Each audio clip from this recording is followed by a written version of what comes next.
Assalamualaikum warahmatullahi wabarakatuh. Perkenalkan, nama saya Mutia Amalia M dengan nomor induk mahasiswa 19961411005. Pada kesempatan kali ini saya akan membahas mengenai materi tentang pasar tenaga kerja.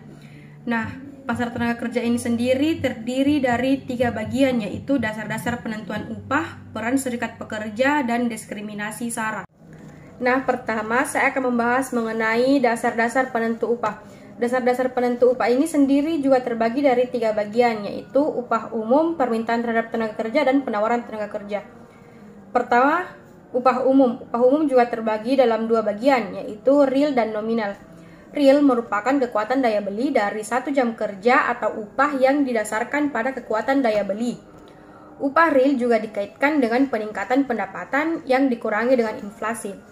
Sedangkan nominal yaitu bentuk rupiahnya. Apakah peningkatan upah nominal akan meningkatkan upah real?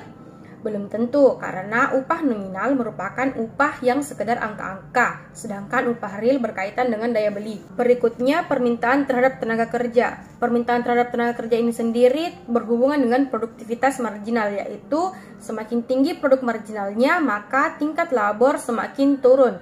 Karena penambahan produktivitas orang akan menyebabkan kualitas output makin membaik tanpa membutuhkan tenaga kerja yang lebih banyak. Terakhir daripada dasar-dasar penentu upah yaitu penawaran tenaga kerja. Penawaran tenaga kerja sendiri terbagi menjadi 2 bagian, yaitu penentu penawaran dan perbedaan upah. Apa saja yang menjadi penentu penawaran, yaitu salah satunya jam kerja. Upah akan naik berbarengan dengan peningkatan jam kerja. Pada saat jam kerja ada yang namanya efek substitusi dan efek pendapatan. Ketika ada penawaran tenaga kerja, maka orang akan berlomba-lomba untuk bekerja. Selanjutnya yaitu partisipasi angkatan kerja. Jika partisipasi angkatan kerja tinggi, maka supply ke tenaga kerja pun tinggi. Jika banyak orang yang mau bekerja, maka otomatis supply tenaga kerja menjadi semakin besar. Ada pula yang menjadi salah satu penentu penawaran, yaitu imigran. Imigran biasanya mendapatkan upah yang lebih sedikit karena dianggap mempunyai low skill. Selanjutnya ada perbedaan upah. Perbedaan upah sendiri bisa terjadi karena beberapa hal. Salah satunya yaitu upah berdasarkan resiko. Perbedaan upah yang lebih tinggi seringkali dapat menjadi kompensasi untuk pengambilan resiko dalam pekerjaan tertentu, seperti bekerja dalam kondisi yang buruk dan harus dengan jam kerja yang tidak umum. Selanjutnya ada mutu SDM, yaitu pekerja yang efisiensinya paling tinggi dan kemampuannya untuk menghasilkan pendapatan bagi perusahaan harus dihargai dengan upah yang lebih tinggi. Berikutnya ada sewa atas keunikan, maksudnya yaitu keunikan individu yang bisa menghasilkan pendapatan.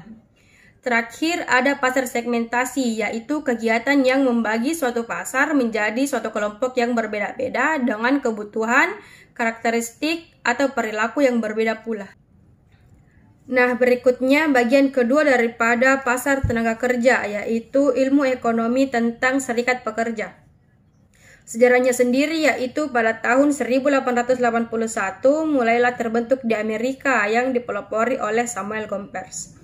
Dia mengatakan bahwa tidak untuk melawan kapitalisme tapi berkolaborasi dengan kapitalisme dengan target perjuangan upah tinggi, jam kerja sedikit, dan kondisi kerja yang lebih baik. Intinya, Samuel Gompers memperjuangkan bagaimana membagi kue keuntungan yang ada di perusahaan, tidak menghisap tenaga kerja, tapi membagi kue dengan rata agar semua bisa merasa nyaman. Selanjutnya yaitu cara menaikkan upah yang juga masih dipelopori oleh Samuel Gompers. Ia ingin membuat suatu kelompok buruh, namun yang diperjuangkan hanya yang ada di dalam serikat dengan memonopoli suplai tenaga kerja, dan untuk menaikkan upah hanya berlaku pada dalam lingkungan serikat tenaga kerja itu sendiri. Pengaruh menaikkan upah ini sendiri mempunyai dampak menurunkan lapangan kerja dengan pengangguran yang meningkat. Secara makroekonomi, ketika upah dinaikkan, maka masyarakat yang kurang terampil akan tergeser dari tenaga kerja, karena saat upah naik, perusahaan akan mencoba mengurangi penerima upah. Nah, yang terakhir dari pasar tenaga kerja yaitu ada diskriminasi SARA atau suku, agama, dan ras. Seharusnya konsep tenaga kerja berdasarkan pada fungsi karakteristik produktif. Akan tetapi, diskriminasi ini juga tidak bisa dianggap sepele. Biasanya, diskriminasi ini akan menyebabkan kemungkinan intervensi ganda. Alternatif untuk mengukur variabel yang tidak dapat dijelaskan dengan mengukur perlakuan diskriminasi di pasar tenaga kerja. Jadi, kesimpulannya adalah serikat pekerja ini berperan untuk mencegah pengaturan pengupahan yang tidak sesuai dengan kebijakan pengupahan pemerintah, demi terwujudnya kepastian hukum bagi pekerja yang belum berjalan maksimal. Penyelesaian terhadap pelanggaran kebijakan pengupahan sendiri dirasa belum menyeluruh. Sidang Dewan Pengupahan yang menetapkan standar kebutuhan hidup layak cenderung bagai dua mata pisau yang tajam ke bawah tapi tumpul ke atas.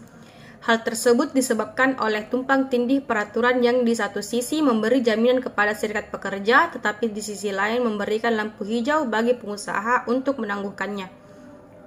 Kebijakan pengupahan yang telah berfungsi secara terstruktur melalui pengawasan internal yang dilakukan oleh serikat pekerja dan eksternal yang dilakukan oleh pemerintah akan lebih berfungsi apabila disandingkan dengan peningkatan kesadaran pengusaha akan hidup layak pekerjanya demi perbaikan kesejahteraan hidup pekerja. Nah, itulah tadi yang bisa saya jelaskan mengenai pasar tenaga kerja ini sendiri. Sekian dari saya. Wallahul muwaffiq ila aqwamit thoriq. Wassalamualaikum warahmatullahi wabarakatuh.